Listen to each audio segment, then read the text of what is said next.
Tristan Kumar's The Final Enigma. Volume 2, The Travelers and the Outcasts. Narrated and written by Tristan Kumar. Act 9, The Deadly Imprisonment.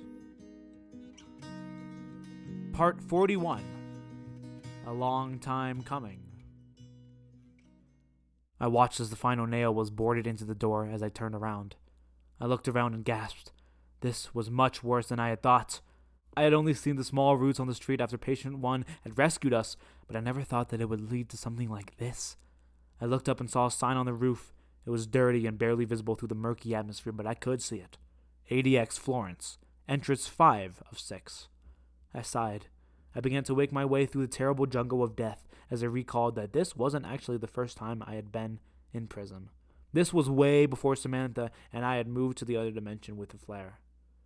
It was Christmas Eve of 2039, I think, and my friends were all drunk, but I wasn't because I was only 20. We were chatting and walking through the snowy streets of Kansas City, Missouri. I could hear drunk singing of the men throughout the alleys we were in as all the children slept, waiting for the big celebration in the next few hours.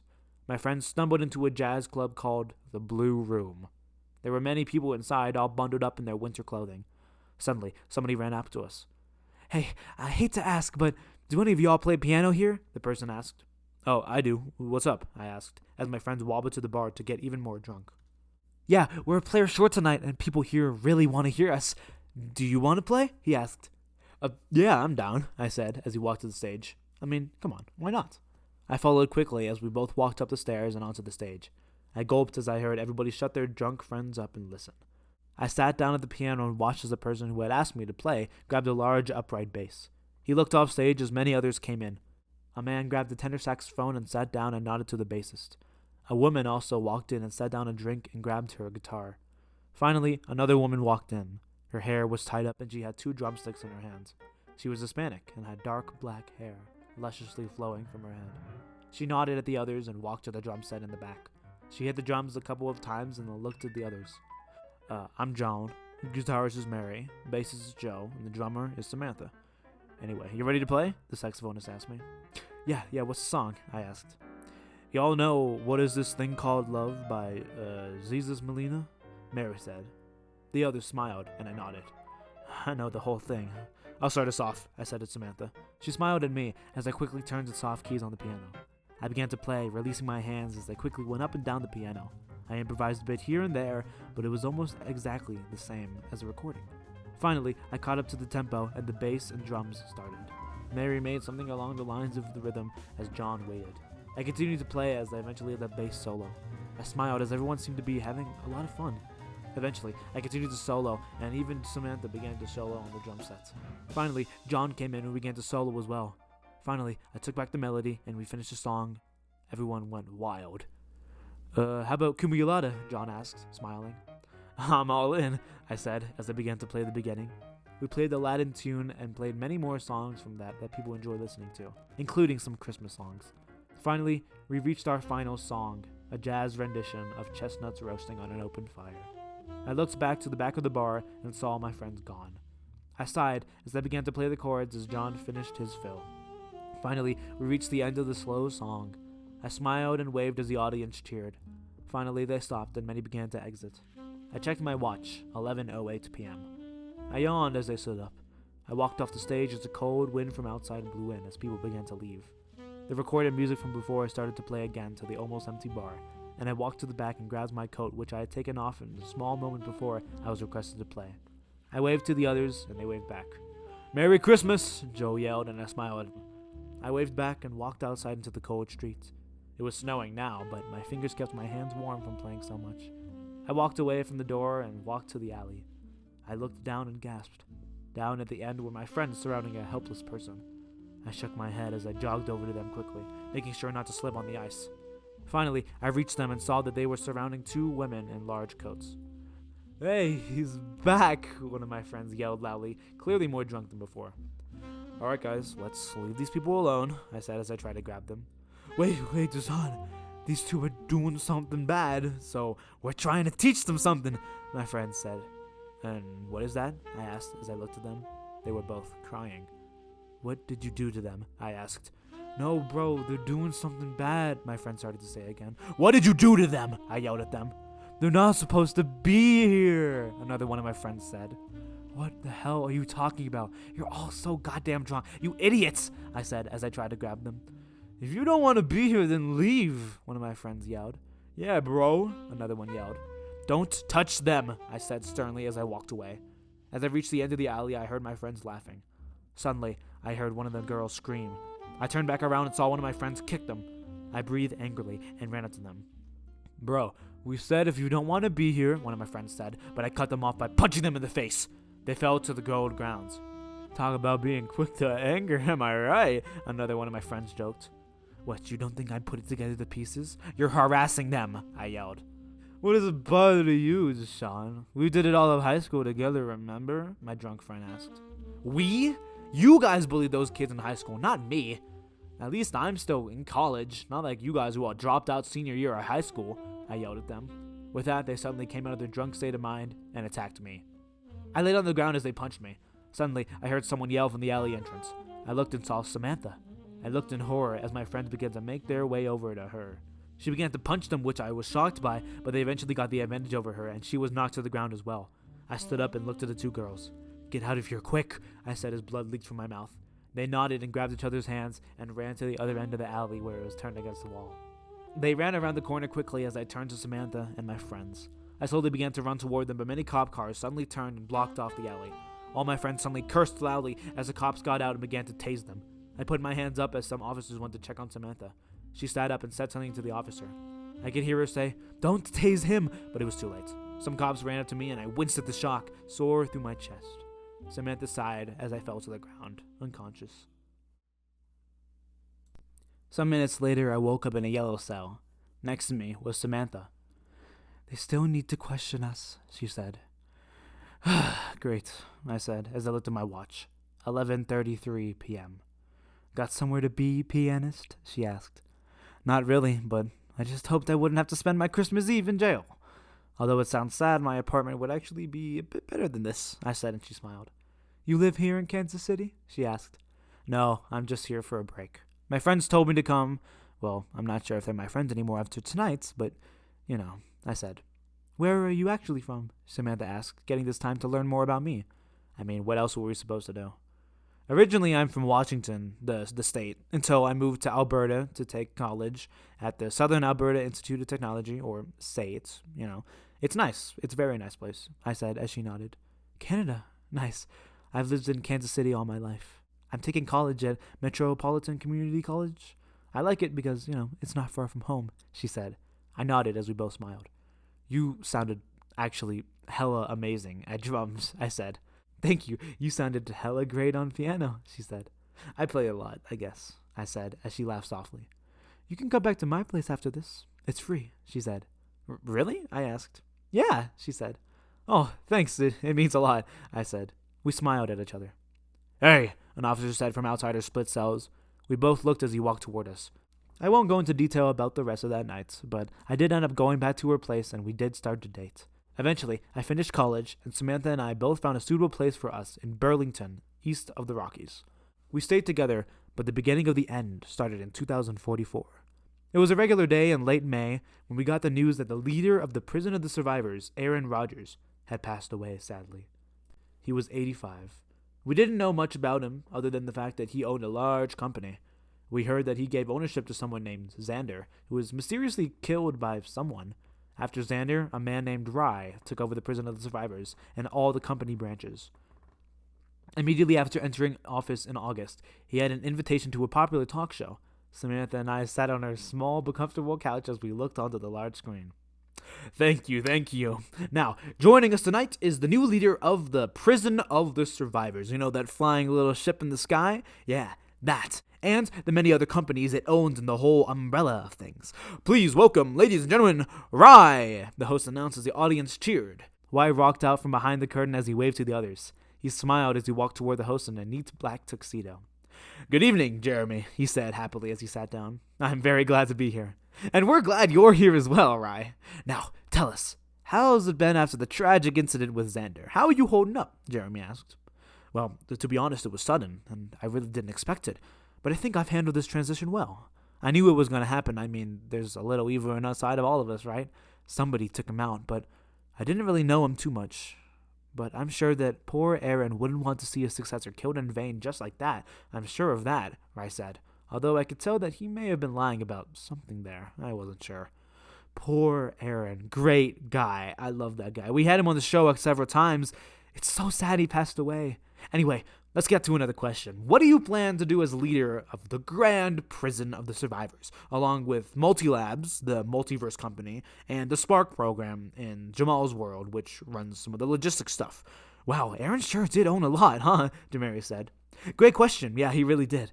Well, I have a great plan that's never been seen before, but a lot of it's confidential, so I can't really say anything, Rice said. Oh, confidential? Oh, come on, just a tiny hint? Jeremy asked, and looking back on this, I'm very glad he did ask. All right. I've launched a new program. It's pretty long, but we call it the STORM. The STORM is actually an acronym. It means a successful transcendence of an organization roaming the mutuality.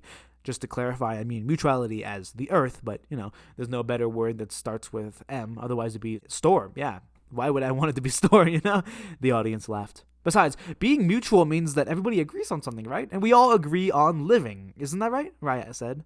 Oh, what a name, Jeremy said, and the audience laughed. Raya smiled, although I could see that he was a bit hesitant and a bit triggered by something. Anyway, the Storm is this new project I've been working on, but, well, it's hard to explain, Raya said. Can you at least try? Jeremy asked optimistically. Yes, okay. It's like something that travels the Earth.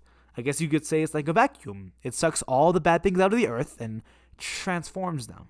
It'll make the world safer. You gotta trust me on this. We just need to eliminate all the evil ones, and the good can persevere. And the good is all of you guys, Rice said, and they all smiled. Geez, that's magnificent. It's great, Jeremy said as Rice smiled evilly at the camera as if he was looking right at us. My jaw dropped. I cursed out loud in realization as Samantha looked at me. What is it, Deshaun? She asked. He's not replacing the evil people. He's replacing all of us. He literally said there's a bad side in all of us, I said, as I realized what this was about. Does he want to commit genocide? Does he want us all dead? Wait, what? How do you know? Samantha asked seriously. I can tell there's some kind of evil in him, but I'm not sure. I don't know, I said. Suddenly, we heard a knock at the door. I gulped. What kind of madman had we just let gain control of the world and everybody in it? Part 42. Incomprehensible. I walked to the door and opened it. There was an Asian man who smiled at me. Hello there, you must be Deshaun, he said. Who are you? I asked. It's a bit confidential, so may I come inside? He asked. I turned around and saw Samantha nod in approval. Come on in, I said, as he walked by me. I closed the door behind him as he sat down in a chair facing our small couch. I walked away from the door and also sat down. How can we help you? Samantha asked as I sat down next to her. Hi, my name is Ken, and I'm with FEMA, Ken said, as he smiled once more. What's FEMA? I asked. That you knew. It's the Federal Emergency Management Agency, Ken said.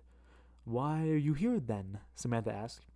Well, FEMA has recently been working with Rye. He's the new leader of the Prison of the Survivors, plus the other ships, multi-labs, and even the Spark program, Ken said. We know, but why are you here? I asked again. Well, as you've probably just heard, Rye has launched a new program called A Successful Transcendence of an Organization Roaming the Mutuality. It's an acronym for STORM. Yeah, we just heard about that on the news, Samantha finished. Exactly. I'm here to talk to you about the STORM. Many people believe that it's good, but many others believe that it's not. I'd like to disclose some information to you, but in order to do that, you need to sign this contract, Ken said as he set down a paper. Wait, what's on it? Samantha asked. It basically just says that we're not responsible if you get hurt in any way, shape, or form. The classic stuff. It also says that you will not spread any of this information to anybody. It's like an NDA. Pretty simple stuff, Ken said as he took out a pen and also set it down. Wait, not responsible for getting hurt? We're not fighting a war here, are we? I said. No, but people will start to catch on to what we're doing, and Rye may want to come and find us. If you want to join us, then sign. If not, I'll just go. It's not a big problem, Ken said. I turned to Samantha. If you're right about what you said, Samantha said, then this could be worth fighting for, I finished. I'm down, she said. Me too, I said, as I picked up the pen and signed in the first blank. I handed the pen to Samantha, and she signed as well. She set it down, and Ken nodded. It was done. He took away the contract and pen and pulled something out of his large bag. Thank you guys so much. Now, let's talk about what the storm really is. What comes to mind when you hear something about a successful transcendence of an organization roaming the mutuality? Sounds weird, right? Well, let's break it down. Transcendence means the rise of something, but what is rising? Well, it says an organization roaming the mutuality, or a large company that roams the earth. Sound familiar? Ken explained as he set down a large paper.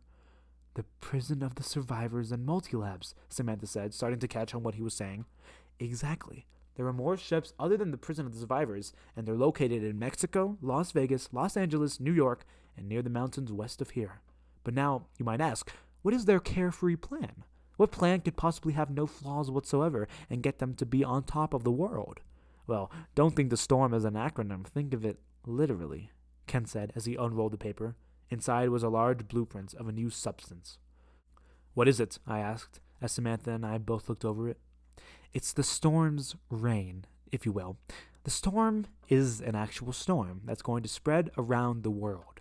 Now, you might wonder why this is bad, but it's all in what is inside of the cloud, Ken said as he pointed to a diagram of a small glass on the paper. What's this? Samantha asked. It's the water of the rain. The one problem is that 25% of it is water, but the other 75% of it is something new, something dangerous. You guys probably weren't born by then, but do you remember hearing about a strange monster in New York in the 60s? Ken asked. Yeah, my parents heard about it and told me, I said. Well, people are saying that the monster has entered Rye after possessing that poor man. It might have gone through some other people, but it seems like it's just going to him. It's way out there, I know, but people hypothesize that the monster gave up 10% of its body to Rye to mass produce itself. He duplicated the liquid and put it in the new raindrops, so it's 75% dangerous and 25% regular, Ken explained. Why is it dangerous? Samantha asked. Well, it said that Rye ran some tests on it. What he did was lock them in a room and then let the new mist enter it. The person breathed it, and a minute later, it was a monster. Not quite the one that we think Rye is possessed by, but slightly weaker. It's irreversible, and the monster inside of Rye is their leader, Ken said. He can control the whole world, I said, piecing together the evil plan lurking behind the scenes. Exactly. So our plan is to stop him and terminate the Storm project. It may not work, but we will have to try. Now you know what we're fighting for, Ken said as he rolled up the blueprints. And when is he releasing this? Samantha said as Ken stood up, getting ready to leave. It could be any day now. But if we start launching some attacks, we could postpone it long enough to get the word out that he is dangerous, Ken said as he walked toward the door. Samantha and I stood up and walked behind him. How are we going to get the word out if you said not to share this information? I asked. We plan not to share the information until we've gained some headway and enough to give some probable cause and, stuff like that. Legal things, Ken said as he opened the door. I love that you both have so many questions, but I have to go. When will we start? Samantha asked. Okay, meet outside the Pioneer Museum tomorrow at noon. We'll see each other again there, okay? Ken said as he unlocked his car. He got in and waved to us. See you later, he said as he drove onto the main road a couple of blocks down from our house. We went inside. I looked at myself in the mirror, water dripping from my face. I sighed, still thinking about the information Ken had dropped on us like a huge pile of laundry. Although it had been a couple of hours, I couldn't take my mind off of it. I wiped my face with a towel and put on a comfortable dark green t-shirt. I opened the door to the bathroom and saw Samantha laying down on the bed with her fingers interlocked in thought on the bed. I turned off the light of the bathroom and walked to the other side of the bed. I got under the blankets, and she snuggled up next to my arm as I put my arm around her. That was a lot, Samantha said as we both laid against the headboard. Yup, I simply said. Why would someone want to kill all of us? Samantha asked. Some people are just like that, Samantha, I said. Like what? Samantha asked. Crazy, I don't know, I said. We both sat in silence until Samantha continued to talk. I wish we lived in a world of peace, not a world where we could all turn into monsters at any moment, Samantha said. Humans, we're crazy and it sucks sometimes, huh? I said as I looked at her. But we'll persevere. I kissed her on the cheek and smiled. This is insane! How did this happen? Ken yelled frantically as we stood up around the table. There were other people around us as Samantha and I were next to each other. It had been around a month since we were recruited, but now we were about to die. Someone had seen us trying to invade the prison of the survivors, and riot was now coming to us. Shouldn't we get out of here? Another one yelled. There was a large storm outside, but not the bad one yet. No, we hold our ground. If the public sees Rai as a monster, we'll be making a step forward, Ken yelled. Let's go! He ran to the large door and we all followed. He opened the door and we ran down the steps. We ran through the rain away from the Pioneer Museum. We'll get ripped apart, Samantha yelled at the others. We're fighting for something that'll make an impact, remember? It'll all be worth it, Ken yelled at us. Samantha still had doubts and turned to me. Honey, we're going to die, Samantha said to me as lightning struck from above. I know we are, but how do we get out of here? I asked her. We looked around as we jogged with the others through the muddy lawn. Finally, we saw a strange metal doorway on the street. Next to it was a poster that read, Out of luck on Earth, come join the Spark program and work in the world-renowned flare. Opportunity ending in 0 days, 0 hours, 1 minute, and 38 seconds. What other chance do we have? Samantha yelled as we stopped running and separated ourselves from the others in FEMA, or what we thought was FEMA. We'll have to hope no one recognizes us from here, I yelled as we began to walk toward the portal as it entered its final minute. Where are you going? Ken yelled as we turned around. Suddenly, lightning struck between the FEMA members and us, but it seemed to glow red. I gulped as we looked up and saw the dark silhouette of a flying figure in the air. It's him, I said in shock, as Rai suddenly flew down to the ground. Through the bright flashes of light from the real lighting above, I could see Rai turn into a monster and rip the others apart. Run, Samantha said, and we both went toward the portal, which was our only way out. Deshaun! Samantha! Ken yelled as we turned around with the 10 seconds left before our exit vanished. Why? Ken yelled in pain as we watched the monster rip him apart. We turned around and jumped into the portal. It was quick but painful. We traveled through a gap of time and space and eventually reached the new world. We were in a large, empty building. You okay? Samantha asked as she helped me up off the cold stone floor. I'm fine, but where are we? I asked as we both looked toward the door at the end of the large room. Well, we're not in Kansas City anymore, Samantha said, and I turned to her and smiled. You get what I did? Kansas, Samantha said as she smiled.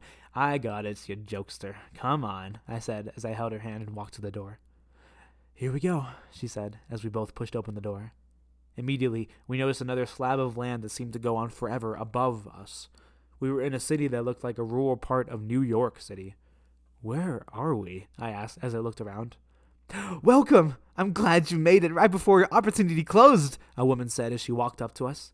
Welcome to Jamal's world. Jamal? Samantha asked. One of Rai's partners runs this part of his company, and this is where he originated, she said enthusiastically. What planet are we on then? I asked. Well, it's a bit more complicated than that. You see, there are regular worlds and stars like Earth and the Sun. Then there are many other different planets, but they're not quite the same. Thanks to Multilab's technology created by the great Sylvie, my role model, by the way, I love her so much. People became to travel all over the multiverse. In the multiverses, there can be replicas of planets from other universes. Finally, many multiverses crushed together make up a dimension. There are many dimensions that are around each other, and each one is very complex and different. Earth's dimension has planets, but this one above has a never-ending plane of land above and below us. Sadly, this is the only dimension we have access to. Chris and Xander learned how to travel through dimensions, but they never wanted to tell anybody and died with that secret. So now we only know about this dimension, the woman said. What the? I started in confusion. What holds together the dimensions? Samantha asked. We're not sure because we've never really had access to it, but we like to call it a reality. Who knows how many other realities are out there and what other mysterious entities are out there too. Anyway, this isn't a world, it's a dimension. The only one we have access to. You guys can choose any apartment, it's free because there's no many. There's only slips of niceness that you can give to people who you really appreciate. Anyway, have fun you two, the woman said as she began to walk away. I looked at Samantha in confusion, but the lady turned back. Oh, since you guys are last, you guys have to work for the Spark program and the Flare. It's up there, the shuttle comes every 20 minutes. But it's not that bad. It's just paperwork. Sorry, now I'll shut up, she said as she turned the corner. Worlds, universes, multiverses? What the hell kind of life are we living here? I said. You forgot about realities, Samantha said. Yeah, whatever. She lost me in the universe. Let's find a house, I said. We both smiled and began to walk away from our old lives into our new ones. I smiled as that memory of us slowly went away. I was still in the prison that was covered in chaos and still making my way through it. Suddenly, I tripped and fell into a large root. I gasped as I was suddenly shot back and entered a white void. I looked around and saw Patient 1, Eric, Samantha, Harley, and Xavier. "Where are we?" I asked. They were all looking at something behind me. I turned around and saw a large circle with many dimensions and multiverses inside of it.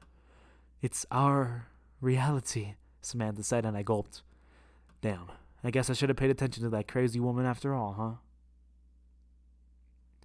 Part 43. Our Reality. "You know something about this?" Eric asked. "Yeah, we had a whole lecture when we went to Jamal's world," I said, as I walked up to him. I smiled. "You actually here?"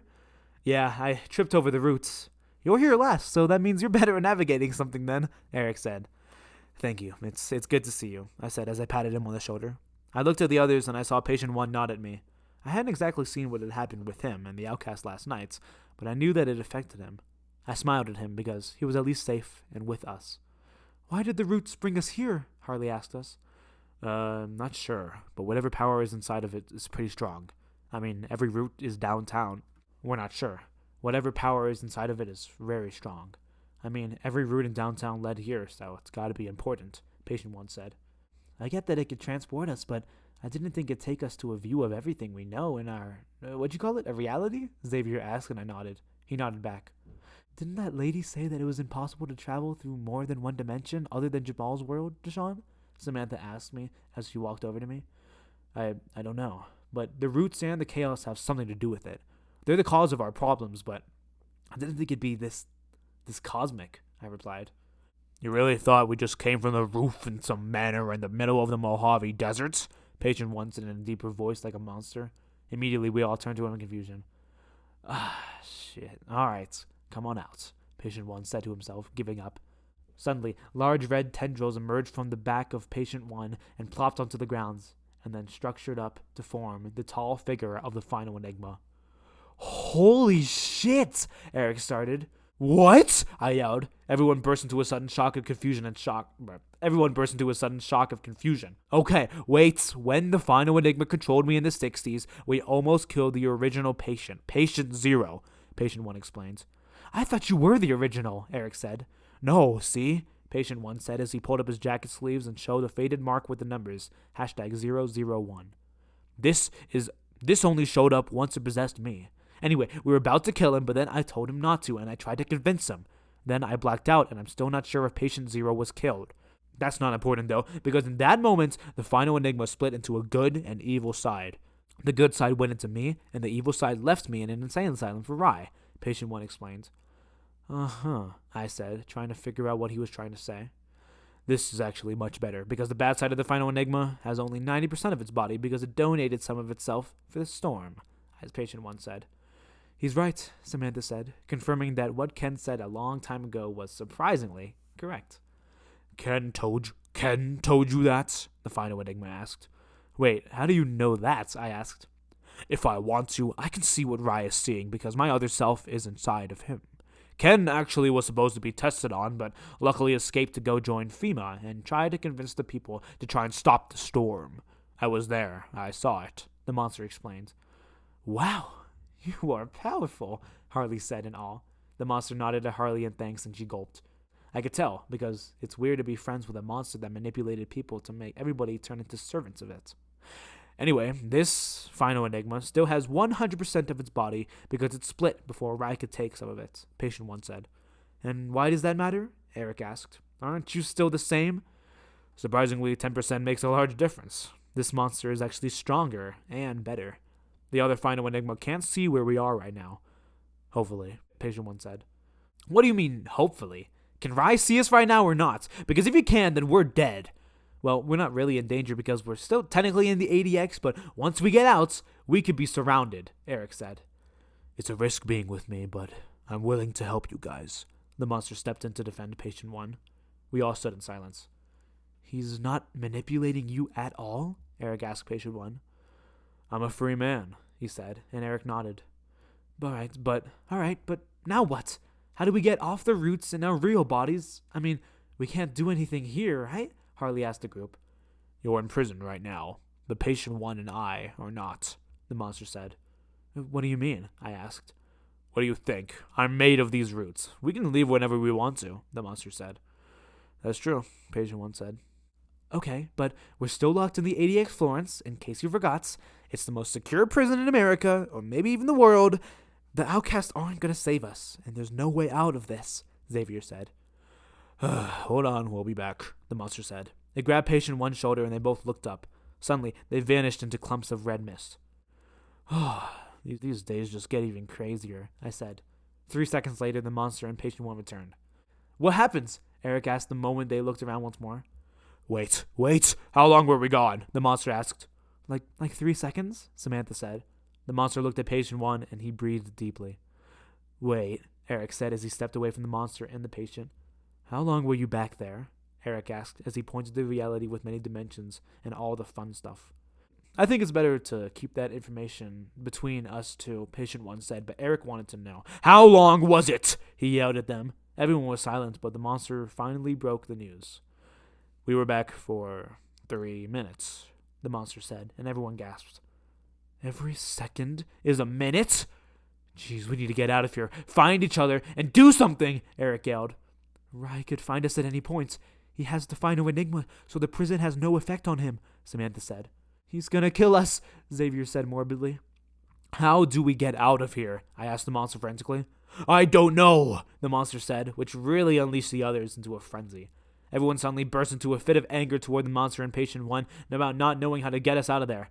Finally, the monster stepped in again. We need to find our world in there, the monster said, and everyone went quiet. In where? Eric asked. The monster pointed to the large reality circle in front of us. Why did it take you so long? Xavier asked. Because you don't want to see what's in there, the monster said. Why? Samantha asked, and the beast went silent. How about we just go in there and deal with whatever it's saying when we get in there, okay? Patient one said, defending the monster. Eric nodded. Let's go, Eric said. We're wasting valuable time down here, or up here, whatever. He nodded, and we nodded back. It may not have been the best decision at the time, but it was worth trying. Eric split up his bandana. It was off because the area was safe, of course, but he only put it on for protection in the great unknown reality ahead of him. Everyone else put on their mask as he looked toward reality and sighed. See you on the other side, Xavier said. Thanks, Eric said. Remember not to lose your sanity in there. Just run through, but don't look around so much. It'll melt your mind, the monster said. Interesting, and I think I know where to go anyway. Well, here we go, Eric said as he gained sudden doubt about his excursion. He closed his eyes and took some deep breaths. Finally, he took off and ran into reality. Suddenly, he shrunk down into nothingness and entered reality. Where'd he go? Harley asked. He's running through reality, Patient 1 said simply, as the final Enigma figured its work was done and re-entered Patient 1 physically. He ran forward and turned around and saluted us quickly. We'll see you in there, he said, as he turned back around and quickly shrank as he ran into reality. Suddenly, Samantha kissed me on the cheek and smiled. She waved at me and turned to reality and ran inside. You want to go? Harley started. Nah, go ahead, Xavier said. She smiled at him, and she ran into reality as well. Relationships are hard, man, Xavier said to me when it was just us. You gotta commit, I said as he smiled. How long have you guys been together? Xavier asked as he prepared himself for his entry into reality. I don't know, like 6 years and counting, maybe, I said. Xavier chuckled as he began to jog slowly toward reality. I'm surprised you're not dumped or married yet, he yelled as we both smiled. With that, he picked up speed and ran into reality. It became zoomed in, and I saw a large hallway with a stretched reality around it like it was warping around it. It was messing with my minds, and it was an illusion. Suddenly, everything seemed to flash back and forth between me looking at reality and in another world. Suddenly, it transitioned away from reality, and I was left standing back in Jamal's world, but something was different. It was empty, and there were no buildings and nobody left. The sky was red, and the sun in the gap seemed to provide barely any light to the worlds above and below. Then, I saw them. Out on the false horizon were 2 large planets. They slowly closed in on each other, and they flew past the sun. I noticed that they were the same planet. This was probably due to some cut in the multiverse which brought them together. Suddenly, they smashed into each other. A huge shockwave hit me, and I fell back onto the tall grass. Then, a large white blast blinded me. Suddenly, I opened my eyes. It was dark, and I was waist deep in water. The strange thing was that I couldn't feel the water, or even my body. I tried to move around, but I was stuck. There was nothing left. What was this telling me? Dimension killers are not something to mess around with, Deshawn, a familiar voice said. Suddenly, I gained the ability to turn around and I saw Rye. Surprisingly, he was not in armor, but simply in a gray t-shirt. Where are we? I asked. The absence of everything, like it's been erased. A person can't live here, and that applies to a soul, Rye said. A soul? I asked. What, do you really think you've been looking at reality for this long physically? It's not your mind, it's your soul, Rye said. I don't follow, I said. Look at this. You may think you're imprisoned in your body, but you're torturing your soul, Rye said as he started to back away into darkness. But don't let your physical imprisonment let you down, buddy. With that, he disappeared after leaving me the knowledge that he knew where we were. Suddenly, I fell through the water and immediately stood up where I was standing, but it was in the water and upside down and back facing reality. It's confusing to follow, but that's literally the best way I can explain it. I blinked a couple of times, needing to hurry and tell Eric that Rye was coming. I took a deep breath in and ran into reality at last. As I ran, reality stretched and I looked around like I was running through a 3D gallery of the many dimensions. I ran through the many colorful dimensions which were separated like large lines, like cracks. It was like shards of a broken glass, but cosmic and much bigger. I continued to run as my mind began to mend and also melt. Finally, I saw what seemed to be the dimension I knew and turned to run toward it. Something was calling me there. It was like I was trying to navigate something that I wasn't able to even pass through. It was all my mind. Eventually, I found our universe in the many multiverses and found the Milky Way and began to run through it. Finally, I reached our solar system barely and ran toward Earth. It took me a while, but I eventually found where we sadly were and ran into the overhead view of the ADX Florence, red from the outside and the top of the roof. And finally, the mind-bending experience was over. I landed on the ground back to where I was and saw the main area with a large window which led to a fading daylight.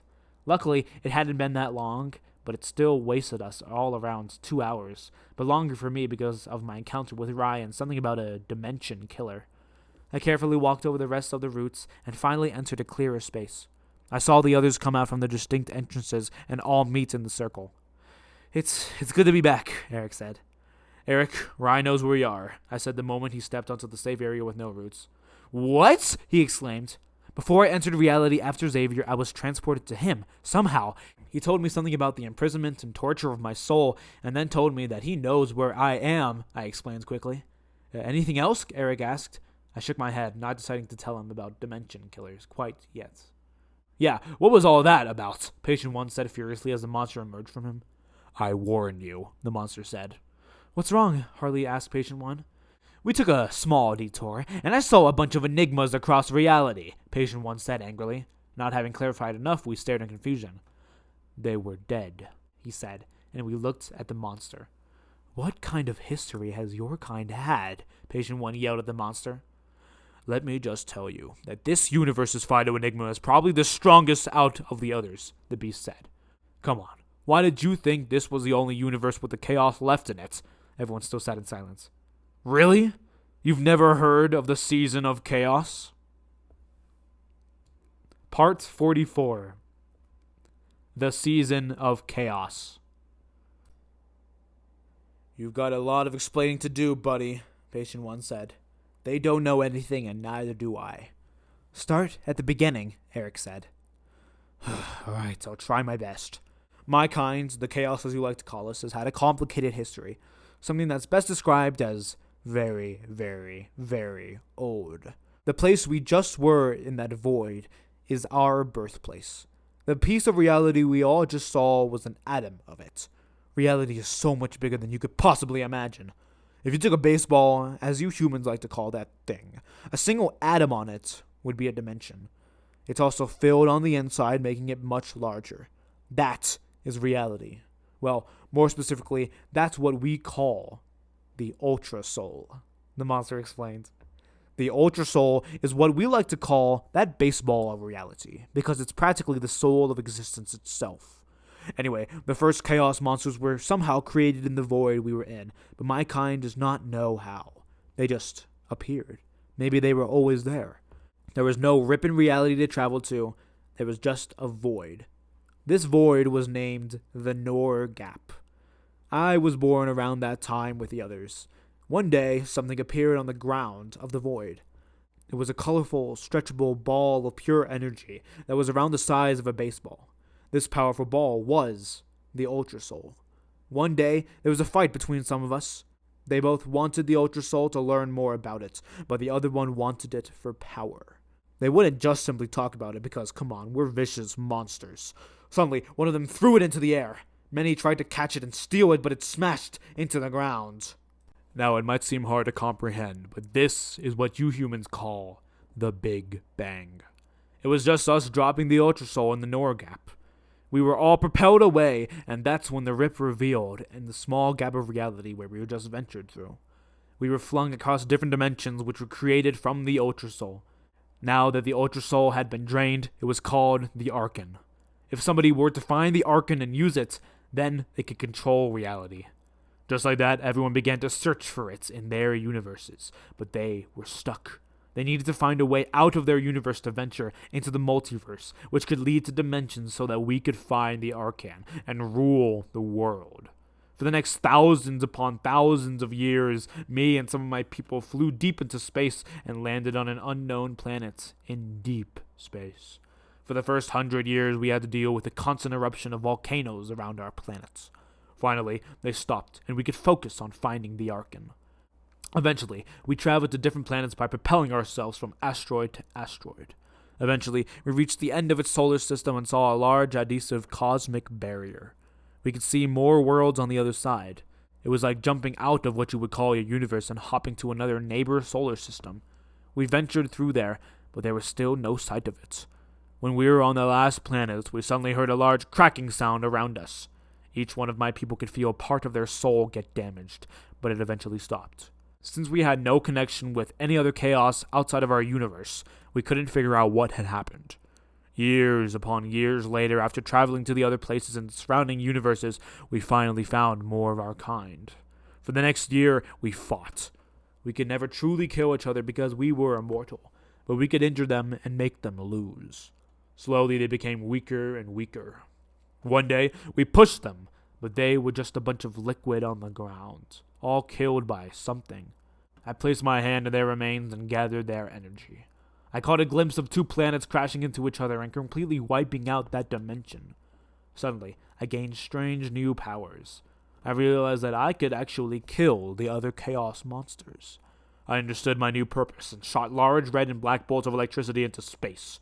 Suddenly, they ripped open the veil covering the multiverse.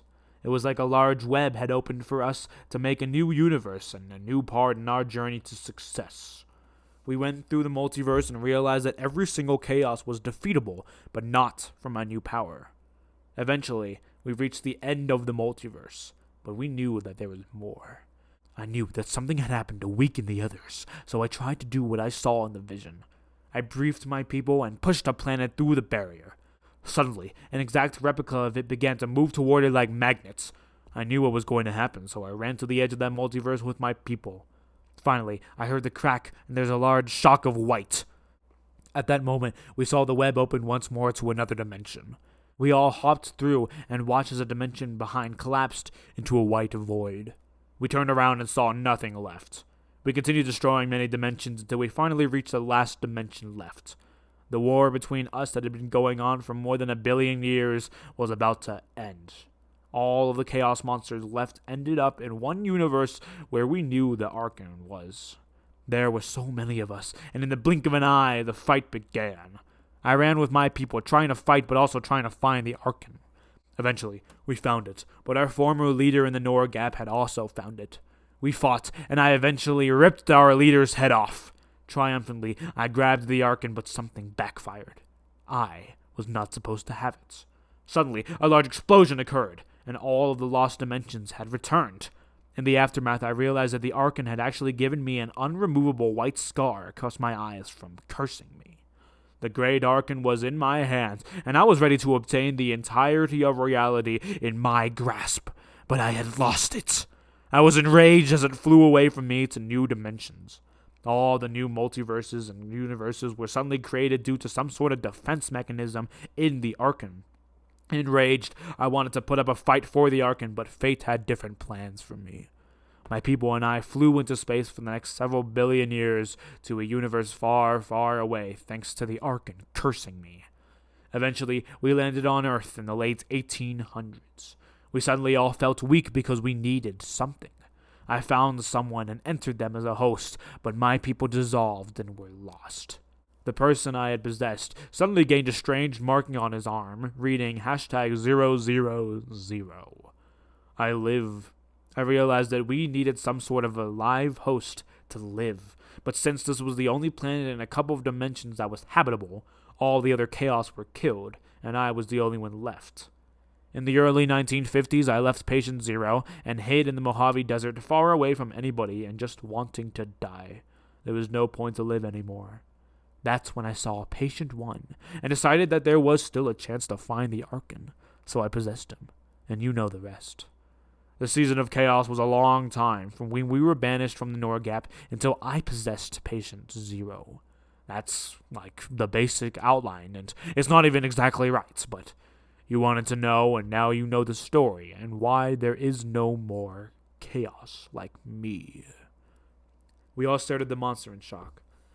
I thought it had been less complicated than that, Patient 1 said. Then why are you guys still trying to find the Archon? I asked. Because after realizing that our pure forms couldn't obtain it, we needed to convince and manipulate a human enough to do that. In case you haven't figured it out yet, the other final Enigma has already manipulated Rai enough so that my other self can rebuild his army and find the Archon and obtain the power of reality, the monster said. We're not trying to save our world by stopping Rai, Eric started. We're preventing the end of reality itself? Once Rai and the final Enigma get the Archon, there will be nothing left in their way to stop them from taking all of reality and recreating the Ultra Soul once more. Once they do that, they can now reform a new reality where Rai and the monster are the rulers, and all of our struggles would have been for nothing, the monster finished morbidly. We all stood in silence, but the monster brought up a secret weakness. There is a way to stop this, though. Tell us, Xavier said. Well, I hate to admit it, but us Chaos are greedy. We take and we take, but we never care for the other people. Once Rai helps the final Enigma create a reality where they're in control, it will kill Rai. Betray him, backstab him, banish him, as long as it gets rid of Rai out of the picture of its glory. We could try to convince Rai that the monster is against him and try to separate them. If we don't succeed, you could say that we're already dead, but if we win, the monster said, letting us use our imagination to finish the rest. What should we do? Eric said, determined to go along with this new plan. We either convince Rai that the monster is not its friend, or, the monster said. Or what? Samantha asked. We find the Archon, the monster said, sounding discouraged. Why don't we just do that? I asked. Only Rai's Fido Enigma and I have seen the Archon. We've even touched it, and almost brought back the Ultra Soul. But if humans or any other living thing could see it, there could be a long war to get that power, the monster said, dropping the morbid news. Greed consumes us all, and we can't escape from its dark fate. Many will be consumed by its sinister force and turn on the others, their friends. Even one of us could be killed fighting amongst one another to conceive this. Trying to convince Rai his superpower is actually his weakness will be hard, but it would be safer than the other idea. Well, Rai is a monster himself. There's no way that we can convince him, Xavier said. He's still human. He can be talked out of it. I know it, Harley said, going against Xavier. And how do you know? Xavier asked. I can't tell you that, Harley said, clearly hiding something. We'll get killed talking to him, Samantha said, helping Xavier. Don't forget that Rai always had a plan to kill us all. Don't you all remember that? I said, fighting against her. Talking to Rai is a suicide mission. It's not possible, Xavier yelled. We can pull off getting the Archon. It's so much easier, Samantha yelled back. So you think your plan is just a heist? That's their plan? I yelled as Samantha glared at me. I wasn't trying to harm her. I was just mad at the plan. It's better than talking to someone who is a murderer. Rai and the monster's bond is already unstable. But we just need to break it a bit more. Then we can... Harley started to explain, but Xavier started again. Fighting two monsters is worse than that. You can't break them apart. They're inseparable.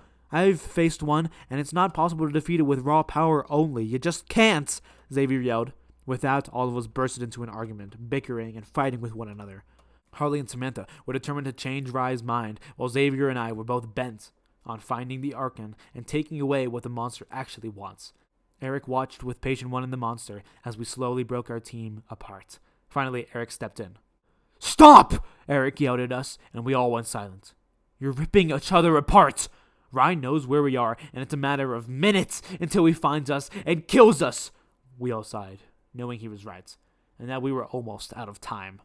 If we keep on bickering here like a bunch of children, we are going to get killed.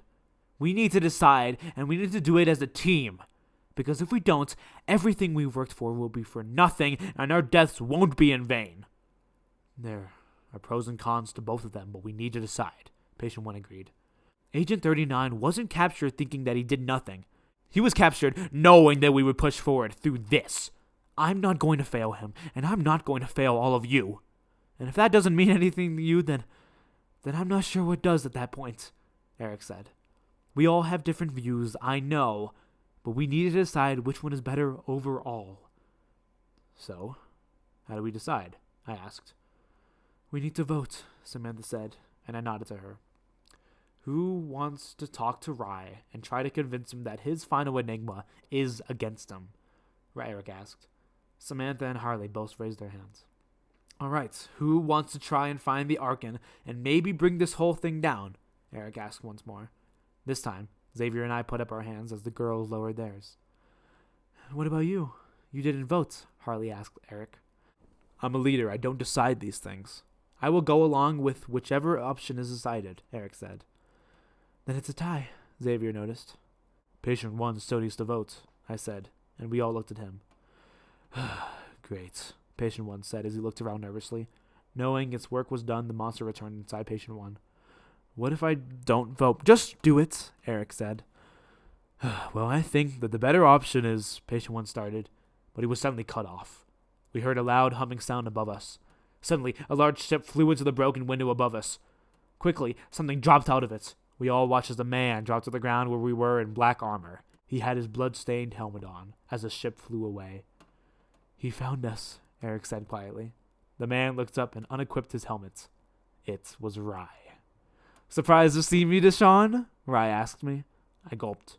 What, did you think that after I told you about dementia killers you could just forget about me? Hey, I wasn't the one who killed 7 people. What is he talking about? Eric asked Rye. Rye smiled as Eric turned to me. Deshaun? What did I do at that moment?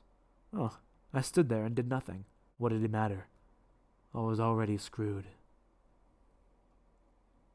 Part 45. The Foul Penitentiary. What did you do? Eric questioned me angrily as he walked up right in front of me. I gulped and continued to say nothing. Knowing that I would have to give no answers, Eric turned to Samantha. What did he do? Eric asked Samantha. Samantha started, but luckily stopped. What are you two hiding? Eric yelled angrily. I see, Rye started. Eric spun around defensively, but eventually calmed down. And you need some explanation here, so do not worry, I will provide. These two had dated for a long time before they moved to Jamal's world. Poor Deshaun had been taken away from Samantha. Yes, she mourned for him. She was going insane, but she eventually found him. There, they burned down the flare, and my friend's entire world, as a matter of fact. By the time the flames reached the other side, Jamal knew it was too late. My friend tried his absolute best to stop you two, but you broke past him. You almost killed him. Now you might wonder who died, but this is right after they started the fire. These two terrorists were part of a secret insurgency named the Musicians' Society. The musicians went with them to the station to escape, but in a shocking turn of events, these two fought them off. They betrayed them, and the poor musicians burned. 7 of them died, and the blood is on their hands. What? That's complete bullshit, Samantha started. Look, observe this with your eyes, Rye said as he walked to Samantha. The murderers are trying to defend themselves when we have concrete evidence right here. You're wrong about everything. You weren't there, I yelled, but I could see that Eric wasn't satisfied with us, let alone happy. Okay. If you know I'm wrong, why are you trying to defend yourselves? Rai asked us, but we were still silent. We didn't kill them. They decided to stay behind, Samantha said. Why? What's their reason to? Rai asked her. They said that they were done running. Why don't you go ask them? Samantha yelled. Tell me, what were they done running from? You seem to have no idea what you're trying to prove or disprove. Whose side are you on? Rai asked as he smiled. I knew this was his game, but he was unexpectedly winning. Why did you leave them? Eric asked us.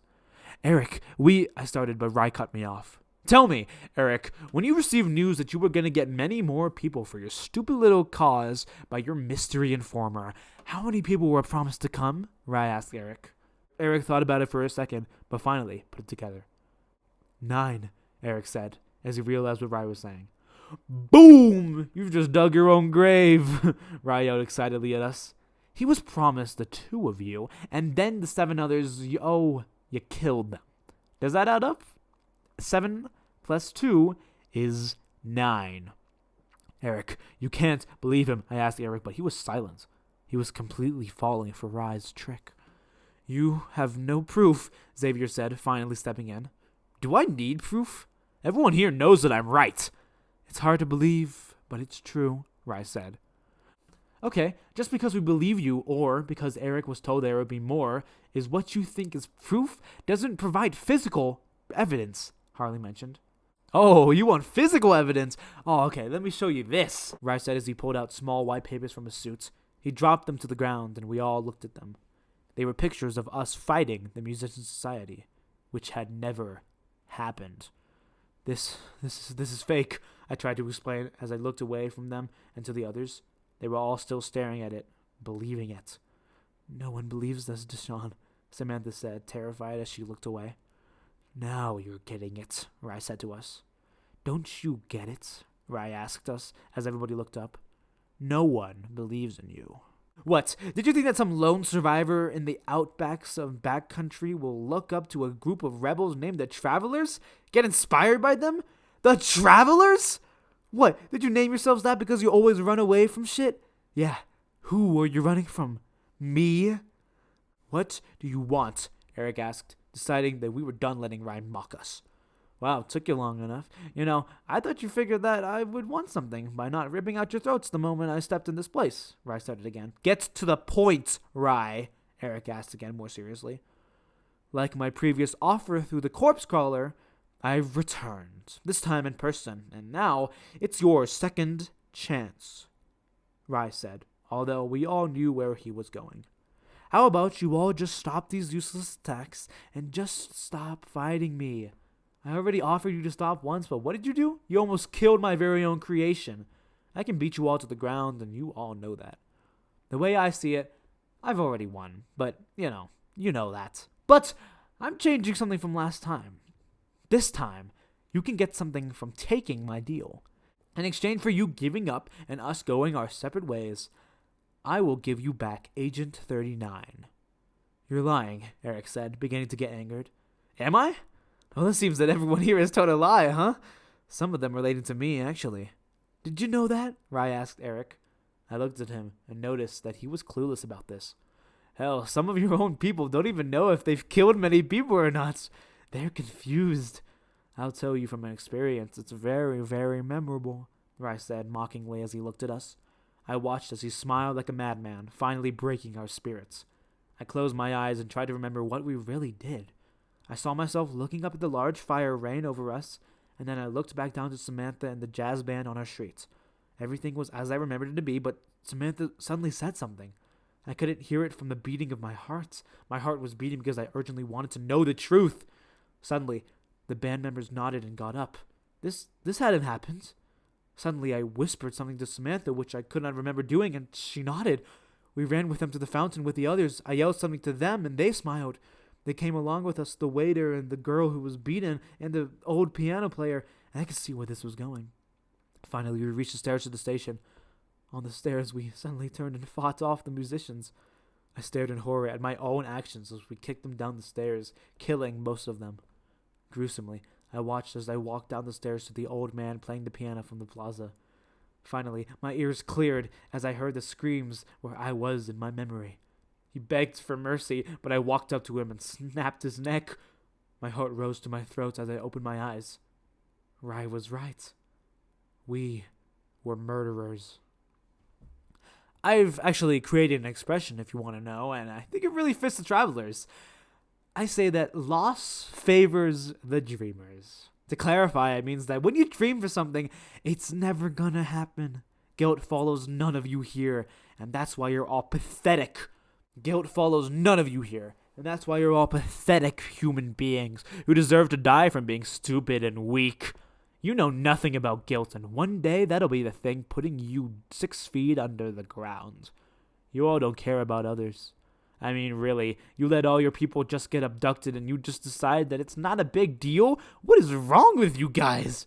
Taking my offer right now is the best way out of the massive hole you're in. But if you want to bury yourselves into the ground, I'll give you the goddamn shovels to do it! Rai yelled at us and we all went silent in shock. Guilt? Patient 1 started. You think we know nothing of guilt? Of all the people here, I am the one who knows the most. Don't act stupid, because I know you prepared for us to be distracted last night, so you called in the corpse crawler to kill Sam. I know it might have taken me killing myself to get it through to him, but when I came back, I looked in his eyes and saw him change his mind. I had to ruin it to get us out of there, but it wasn't the monsters who killed him. It was you. You did! I never should have released the stupid chaos on the city, distracting me from what I truly needed to do. You took advantage of us by killing him, and now they're all probably gone. Back to Canada or wherever they came from, knowing that their leader was probably killed by us, although it was you! You still think that I don't have guilt? You think I haven't lost everything? Do you? We all stared in silence at Patient 1, really yelling from his heart. I killed myself yesterday because I had nothing to live for, but I came back. Only after coming back, I realized that humans are still greedy, rotten, and unforgivable. They take, and what do they give back? The death of a leader to many innocent people. So do not talk to me about guilt, because it may have been you who killed Sam, but it was truly me. It wasn't you, Patient 1. We all saw it was the corpse crawler, so don't take the blame, Harley started to defend me. I know it was that vile monster, but I can't help it. Oh, I also forgot to mention one thing about my renewal of mortality, Patient 1 said as he looked at Rai, hate in his eyes. Coming back, I realized that it's possible to defeat you. We're going to rip you apart. And after you see your idiotic empire fall, Patient 1 said as small sparks of electricity started to come from his clenched fists, you'll know what guilt feels like as you stand in the blood of your people!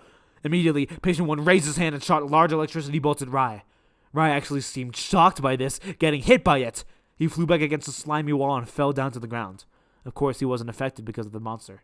And now we've done it, Samantha said as she smiled at the enraged Patient 1. We all began to walk closer together as a team. Alright, here's the plan. We fight for as long as we can, and eventually he won't be able to stop us. There, we take advantage, and when a transport of him comes back, we sneak on and get onto the prison of the survivors. There, we rescue Agent 39 and find the Ultra Soul. Or the Archon, whatever, Patient 1 said as Rai began to stand up. So we're just going to forget about talking to him? I asked. We talked. He didn't listen. Whether we like it or not, we're fighting a war right now. Remember to hold off as long as we can. Also, if someone gets connected to the roots and gets taken to the Norgap, pull them out of it and keep going. Are you guys ready? Patient 1 asked us, motivation flowing through our veins. For the fallen, Eric said as he looked at Rai, who was also enraged. Patient 1 turned back around as he smiled. Rai yelled in anger as he equipped his helmet. He soared toward Patient 1, but Patient 1 blocked his punch. Rai punched him in the stomach and he fell to the ground into a root. Patient 1's eyes rolled into the back of his head as Rai soared to fight Eric. Eric kicked Rai and he got hit back, but continued to fight. I quickly ran over to Patient 1 and pulled him out of the root. A few seconds later, he shook his head and regained consciousness. Welcome back. Also, are you planning... I started, but I leaned in closer so Rai couldn't hear. Are you planning on summoning the big guy? He told me earlier that he can't actually right now, and that he needs to regain some more strength, so he can only appear in his true form and not possess me, Patient 1 explained as I helped him up. Oh, okay, I got you, I said as he smiled at me and ran forward toward Rai. I also ran to Rai with him. Rai punched Patient 1, but he ducked. There, I grabbed the back of Rai's head and kneed him in the helmet. Rye yelled and flipped me over him onto the roots behind him. Suddenly, I was sucked out of the fight into the Nor gap. The moment I had arrived, I was immediately taken out of it by Harley. "You good?" she asked, and I nodded. We smiled at each other as she helped me up. We stood up and both grabbed Rye's shoulders, holding him back. Patient 1 shot electricity at him, but Rye kicked him onto more roots, taking him out of the fight momentarily. Samantha ran up to help him as Xavier walked up to Rye. "This is for Sam," he said as he punched Rye in the face, cracking his helmet and revealing his bruised eye. Rye yelled in anger from under his mask as we started to realize that we were winning. Suddenly, he kicked Xavier to Samantha, who had helped Patient 1 back up. Samantha turned to Xavier and helped him. Finally, Rye kicked his leg back in mine and made me fall to the ground. I fell backwards onto the roots and traveled to the Nor gap where I saw Xavier. He nodded at me and then suddenly went up in red dust. Seconds later, I traveled up to the fight and immediately sat up and punched Rye in the back of the leg. It was constant, back and forth, but we were almost there. He fell to the ground as Patient 1 punched him in the face. He fell back to the ground and we all surrounded him and began to beat him down into the ground. Finally, he blasted us away and we all fell back to the roots. I lifted my head and luckily remained the only one other than Samantha not in the Nor gap. I signaled to Samantha to hold off Rye and she nodded. She flipped back her hair out of her bruised face and walked to Rye, who stood up. I quickly helped Harley and Xavier out of the Nor gap. They slowly got up as I helped Patient 1. I helped him up and turned to Samantha. We all ran to help Samantha as she got hit into the ground. Rye got hit and also blocked our punches as we continued to hit him. Suddenly, we all moved out of the way as Samantha came flying to Rye. She placed her feet on Rye and kicked him hard. I dropped to my knees and caught her before she hit the ground. I helped her up as Rye hit the wall in the middle of the roots. He stood up and yelled in anger. He ripped off his helmet and threw it to the roots. Immediately, the roots absorbed the helmet and swallowed it. "You are making a terrible mistake," Rye yelled in anger as a large humming sound of a futuristic engine started to close in on us. "Yeah? Well, it seems to me that we are winning right now," Patient 1 yelled as the ship got closer. "When I get back to the prison of the survivors, I am going to kill Agent 39 immediately," Rye yelled as a large ship suddenly appeared in the broken window above us. Immediately, Rye flew into the air, but Patient 1 was ready. When everybody else was fighting, he quickly ran across the roots and grabbed a large rope. Like Rye, he wasn't affected because of the other final Enigma. Patient 1 jumped to Rye and held onto his leg. Rye began to kick him, but he quickly tied the rope to his leg tightly. He slid down the rope and Rye slightly dropped from the sky toward us. Rye screamed in anger and annoyance as he prepared to blast off, so we all quickly grabbed onto the rope. "Hold on!" Patient 1 yelled as Rye suddenly shot into the air toward the ship. He was much slower to rise because of everybody he was carrying, but he quickly made it inside the ship. The door closed behind him and we all made it inside the small closed compartment.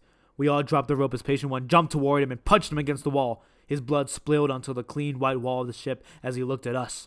He stopped for a moment and wiped his blood on his covered finger. He chuckled to himself as he looked at us. Eric slowly removed his mask and we followed suit, knowing that the ship was decontaminated.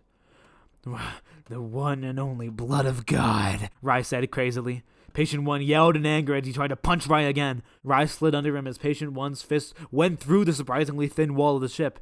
He walked toward us, but I quickly ran toward him. He was insane. I punched him, but he swung back around and punched me against the wall. He jumped into the air and punched Samantha to the ground. Harley kicked him in the stomach as Xavier went behind him and kicked him in the back. The ship finally began to move quickly as Rye fell to the ground. Rye groaned in pain as he turned to Xavier. He suddenly flew up with his foot boosters and grabbed both Xavier and Harley's necks. Angrily, he smashed their heads together, and they fell to the ground. He walked toward a weak Eric and grabbed him by his collar. Quickly, I crawled on the bloody floor to Rye's feet. I grabbed his legs and began to punch where his boosters were. He looked down at me as Eric headbutted him back. He tried to activate his boosters, which he used to fly, but they were both broken already. He got on his hands and knees, but Patient 1 was finally ready. He kicked Rye in the stomach and flew back against another wall. He groaned and screamed in pain as he looked toward us. Patient 1 walked toward him and punched him, but Rye grabbed his punch. With his other hand, he shot electricity and hit Rye back against the wall again. Rye hit the wall back as blood flew from his mouth and added to the blood already on the ground. He slowly stood up and looked at his suit. "Humans, am I right? So weak and fragile," Rye said in a deeper tone. Everybody knew where this was going and stepped back. Rye suddenly transformed into the final Enigma at last and swiped at Patient 1. Unluckily, he succeeded, and Patient 1 gained 5 long bloody gashes on his chest. He flew back against the wall and slowly began to heal himself thanks to his monster secretly. The monster suddenly grabbed me and opened its mouth. I kicked it in the chest and it dropped me. Harley walked up and kicked it in the leg, bringing it down to our height. Eric ran and punched it in the face. It roared at us and Patient 1 stood up, ready to fight it again. Even though it was much bigger, we could still take it down. Xavier and Samantha both jumped up from behind the monster and held back its long, slimy arms. I saw it begin to stand up again, so I quickly slid to it and held down its legs by putting my knee on it. Eric jumped on the other leg. Finally, Harley jumped on its back and put it in a headlock. Patient 1 cracked his knuckles, releasing some electricity from it. He punched Rye with the monster viciously as we all held it down. With each blow, a loud shockwave of energy flew over us with loud booms rocking the ship. Patient 1 punched the final Enigma harder and faster, eventually making the monster drop its head weakly. He signaled to us to get off of it, so we did. Patient 1 walked up to it and grabbed it by the throat. The monster tried to resist as Patient 1 brought it close to him, but it was too weak. "I'll see you up there," Patient 1 said as he smiled. He threw the monster against the wall, making a large indent in it. The monster began to lean forward, but Patient 1 kicked it in the chest. It broke through the ship's wall and began to fly down to the desert far below us, finally defeated. We put up our masks quickly as we watched it fly further and further and further. Is he dead?" Eric asked Patient 1 as he walked away from the large hole. "The monster can heal him, so no. All we did was stall to save Agent 39, which is the best thing we could do right now," Patient 1 said. I looked around at all of us. We were all bleeding, but still alive after fighting a literal god and his devil. Finally, we entered the upper atmosphere. Luckily, we didn't go too high up so we could still breathe. We entered the large bay of the prison of the survivors. Luckily, it was empty, so we wouldn't cause that much attention. We finally landed as Patient 1 found a secret compartment full of guns, which we really could have used earlier. He gave us one of them each as we heard the pilot begin to speak with the command center. "You want to do the honors, Deshaun?" Patient 1 asked me, and I smiled and nodded. I walked up to where the pilot was on the other side of the ship, oblivious to the large fight that had just happened, and placed my gun where his head would be. I sighed. I couldn't really do it. The others understood, and Patient 1 nodded to me, and we all jumped out of the ship. We saw the pilot and quickly took him out anyway. We looked around the empty hangar and eventually saw a door. This is the same hangar we always used to board with the other travelers," Eric said, as we began to walk to the door at the end of the large hangar, away from the bloody ship. "Well, we're a long way from that," I joked as Patient 1 tried to open the door. It was locked, so Patient 1 placed his hand against it. We all watched in awe as it began to glow and heat up. It eventually heated enough and fell to the ground. He slowly pushed it open and we looked around. We lowered our masks as we entered the next room. I shut it, and we all turned around. The gold ceiling's false sunlight shimmered on us as it lit up the large city. This was the real prison of the survivors, something that many of us hadn't ever seen before. We looked up and saw many white boxes, something that didn't seem like it was supposed to be there. I could barely see it, but I saw many people in those cages. Suddenly, I realized that they were the missing travelers that we needed. Everyone began to figure this out and cursed in shock. "Son of a bitch. I could have seen this happening from a mile away." "Where is Agent 39? Xavier asked. We looked through the cells, but he wasn't there. Suddenly, Eric pointed to the corner of the whole environment. "He's in there," Eric said, as he pointed toward a large black area on the wall. This was probably the large black area we had seen Agent 39 in when Rye threatened to kill him from the corpse crawler's transmission. "This is it," Samantha said, solidifying that this was the real thing. Everything we had done had led up to this moment, rescuing Agent 39. "Well," Patient 1 said as he turned to us, "how about we go get him?" "I'm all in," I said, and he smiled as he turned back to the black corner, formulating a plan. I smiled as I turned to Samantha, knowing that we had come a long way since we had met Ken, but that it was all about to be worth it. In Rye's words, loss and guilt may actually favor the dreamers, but I had confidence because this was no longer a dream. It was a reality. This episode was recorded and written by Tristan Kumar. Sorry it's so long, but this is actually that fight at the end was so good to read. Anyway, yes, this is Act 9, the penultimate act in Volume 2, The Travelers and Outcasts. Reminder, there are 4 volumes. The next is Act 10, The Precious Inmates, and you already know who it is. Let's see how he's changed, right? But yes, this was Act 9. I really like this act. This is amazing. Thank you so much. I'm going to wrap it up here because it's already so long. And see you next time. Bye!